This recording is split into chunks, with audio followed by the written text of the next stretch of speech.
ഒരു കല ആഘോഷിക്കാൻ വേണ്ടി വേദി ഉണ്ടാക്കുകയും ആ വേദിയിൽ ഒരു 16 വയസ്സുകാരിയുടെ ആത്മാഭിമാനത്തിനെ ചവിട്ടിക്കളയുന്ന രീതിയിലേക്ക് ഒരു പഞ്ചായത്ത് ഭരണകൂടം മാറി എന്നുള്ള ലജ്ജാകരമായിട്ടുള്ള കാര്യം ഈ നാട്ടിലുള്ള ആളുകളുടെ മുമ്പിൽ തല കുനിച്ചുകൊണ്ട് തന്നെ പറയാനാണ് ആഗ്രഹിക്കുന്നത്. എന്തുകൊണ്ടാണ് നമ്മുടെ നാട്ടിൽ പഞ്ചായത്തുകളിൽ ഇത്തരത്തിലുള്ള സമീപനങ്ങൾ ഉണ്ടാകുന്നത്?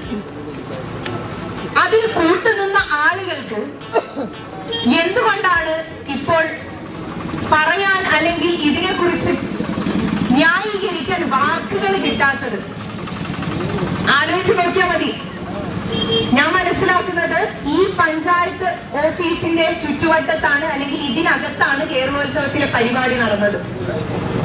ആ പരിപാടി സ്വന്തം ഓഫീസിൽ വെച്ച് നടക്കുക എന്ന് പറയുമ്പോൾ ഈ മണിയൂർ പഞ്ചായത്തിലെ മറ്റേത് സ്ഥാപനത്തിലും മറ്റേത് ബിൽഡിങ്ങിലും നടക്കുന്നതിനേക്കാൾ സുരക്ഷിതത്വം ഇവിടേക്ക് കടന്നു വരുന്ന കുട്ടികൾക്കും ഇവിടേക്ക് കടന്നു വരുന്ന സ്ത്രീകൾക്കും ഉണ്ടാകുമെന്നുള്ള പ്രതീക്ഷയുണ്ട്.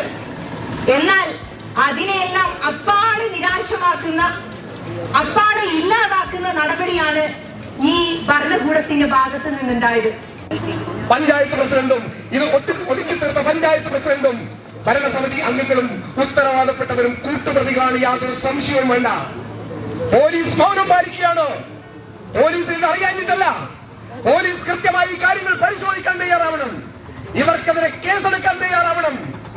ഒരു കാരണവശാലും പഞ്ചായത്തിന്റെ